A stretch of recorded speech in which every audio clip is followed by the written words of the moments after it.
What is up, dudes and dudettes? Whoa, man. We partied hard last night at the Sunshine Resort. Heads up, brewskis. Oh, there we go.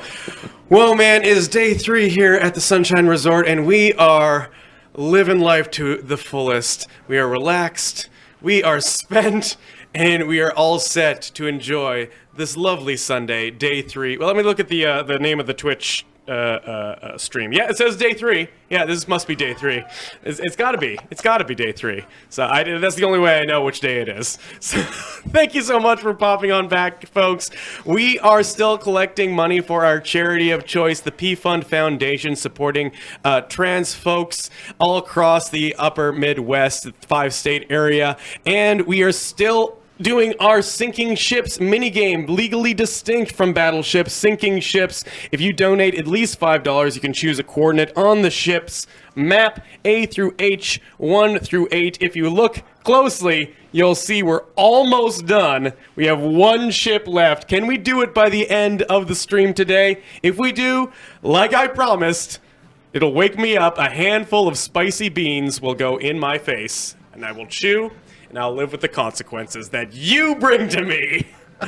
But before we torture myself, we had to do the opposite of that, which is share in a sweet, sweet conversation with our guest. Ladies and gentlemen of the Warp Stage, please let me introduce to you string player gamer SPG himself. Hey. Yay! Hello. Hi, chat. Welcome. SPG, is this, what number VGM Con is this for you? This is my This is first one. first? Oh my goodness. First VGM Con and first time in Minnesota. So Wow. there you go. What is your takeaway so far from the convention? It's so chill. It's so cool. I want to go back. I might make it a regular thing. That's We'll good to see. hear. Yeah, this is my second year myself, other than the online year. But there's something about this convention that is just very personable. You have time Yes. to talk to people. You have time to hang out. There's so many musicians to collaborate with. So many. And speaking of which, I caught your set yesterday on the Hero stage. Thank you. Sensational set.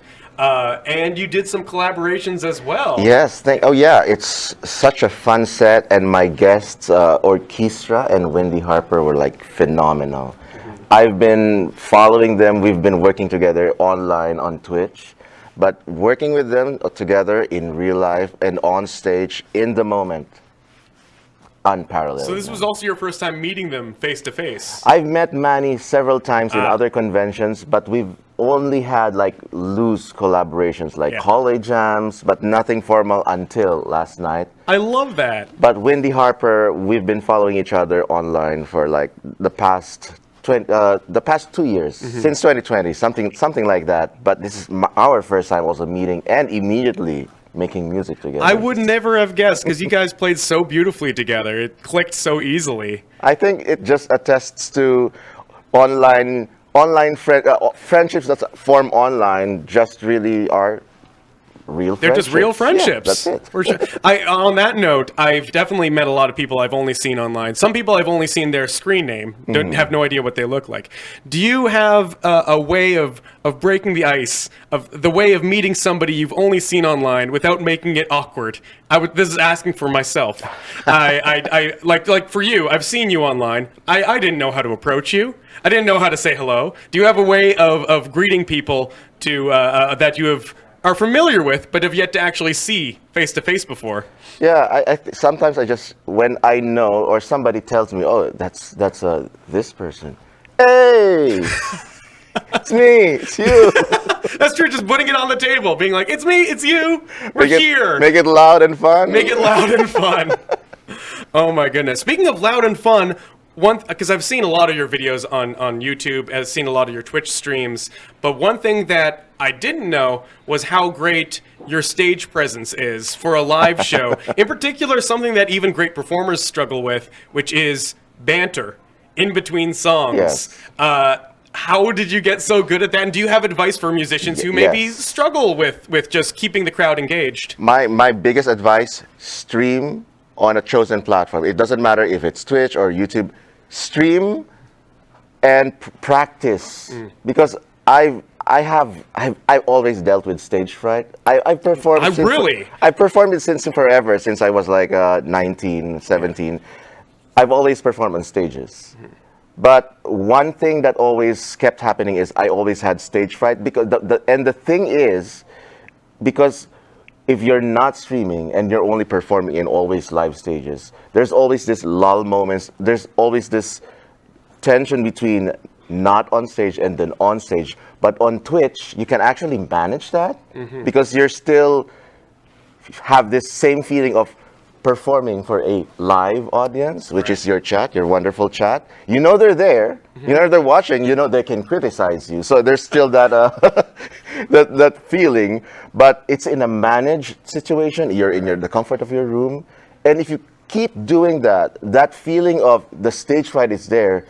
It eventually becomes somebody familiar, something that you can manage, and when it translates to a real stage, oh wait a minute, this feeling, this stage fright, it's still familiar, but I've dealt with it 3 times a week because of Twitch. Right.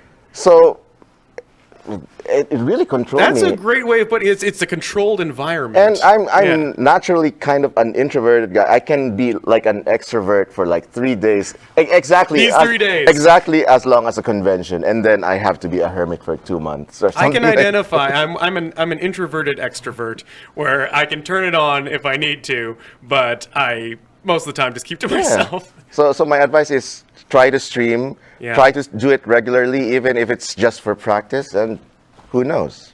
You might experience the same thing that I did.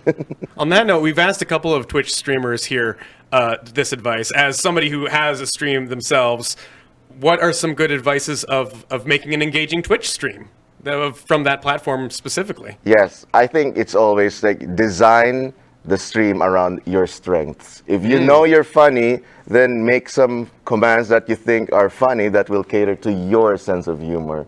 And don't try to copy someone else just because it's successful for them. Great advice. Maybe you can copy like the general idea, but customize it for you. It always has to be your humor that makes you funny, that you think will make somebody else laugh, or something that is you're really good at. You're really good at constructing Lego sets while telling dad jokes. Maybe it has to be customized to you, and it just comes with inherent practice, repeating and to try to make it into an entertaining format. And it's not really something you can figure out on day one. That's true. Something that you do constantly, and oh, wait a minute. Yeah, this and that equals this. I figured it out now after 2 months of doing that. I'm getting the theme of like practice actually makes you good at something. Who would have thought? Who would have thought? That's crazy. I got you. So let's switch gears a little bit and talk about your music. One thing I really liked from your set was you're a composer as well. Yes, there was some music that you composed in the Philippines. Yes. That never saw the light of day. I think you said it was from a film. Something like that. Yeah. Yes. Tell us about that. Yeah. So I spent a good 10 years in the Philippines as a film composer in the Philippine film industry, which is kind of different tastes, different sets of aesthetics. Yeah. So they love the melodrama there. They love the melodrama, the soap operas. That's pretty much the standard fare in Philippine cinema and Philippine TV shows. So naturally, I had to be composing these melodramatic, tear-jerking ballads. Yeah. Some of them don't see the light of day because the show that gets canceled or the director decides to cut off the scene that would have included that piece of music. And I was like, oh my God, I poured my heart into this particular piece and it doesn't get heard. Yeah. I'm gonna take control to myself. It's yours. You made it. Yeah. Yeah. And I own it. So it's just like, but sometimes you have this kind of like discouragement because what did I do wrong? Is it because I composed a bad piece? Is that why they cut it? Sometimes they just cut it for no apparent reason. It's nothing personal, and sometimes you have to kind of get used to that. And I kind of took it personally for a while when I was still a younger composer. It was like, no, what did I do wrong? But eventually you learn, oh, that's just how it is. That's just the business. They just cut off stuff just because random reasons to shorten time, or the vibe with the actors in that scene didn't go well. Something. There's so many reasons. It's usually nothing to do with the composer. Yeah, that's the thing about working in the film industry, or something that's has a whole lot of moving parts and a whole lot of people working on it. Sometimes changes just happen, and you have to roll with it. I'm an animator myself, and I know a lot of people in the industry There you who've go. worked on a show that, let's say, a big company with a mouse decides, no, we actually don't want to air this. So you've worked months on this, but it's just going to go in a vault somewhere. So yeah, no, definitely do not take Yeah. it personally. It just happens. Yeah, I'm glad you were able to repurpose that and use that for your own, though, because thank as your you. own boss, you can showcase yourself. And speaking of showcasing yourself, another thing that's great about you is your branding. Thank you. The hat is iconic.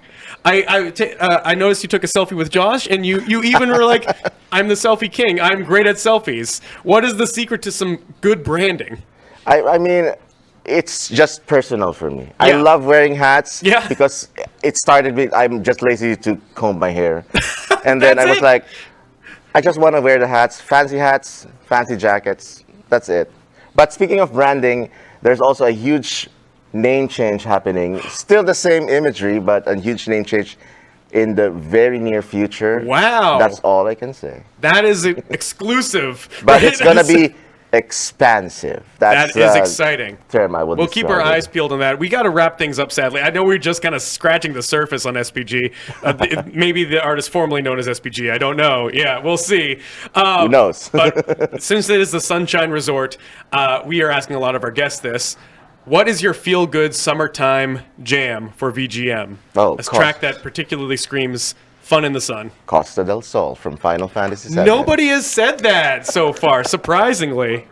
One person? Who said that? I don't remember. Okay, well, one person said that. Two of us now. Maybe I wasn't here for that one particular hit. Two of you. Great answer, though. Great answer. Good vibes. Yeah, thank you so much for having me. And of course, please sign our banana. Oh, of course. Yes. I think we have the markers down here. Thank you so Thank you. much. Yes. Also, follow me on Yes. all the platforms. String Player Gamer for now.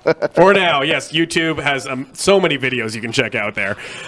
We're going to swing it on over to our good pal, Ian Martin. It's his birthday! It's Ian's birthday? I didn't bring a donut. Oh no! Oh Here no! anyways. Guys, in the chat, wish Ian Martin a happy birthday, and we're going to enjoy his birthday set right now. Stay tuned. Remember to get those donations in for the Sinking Ships minigame going towards a great cause, and surf's up, dudes.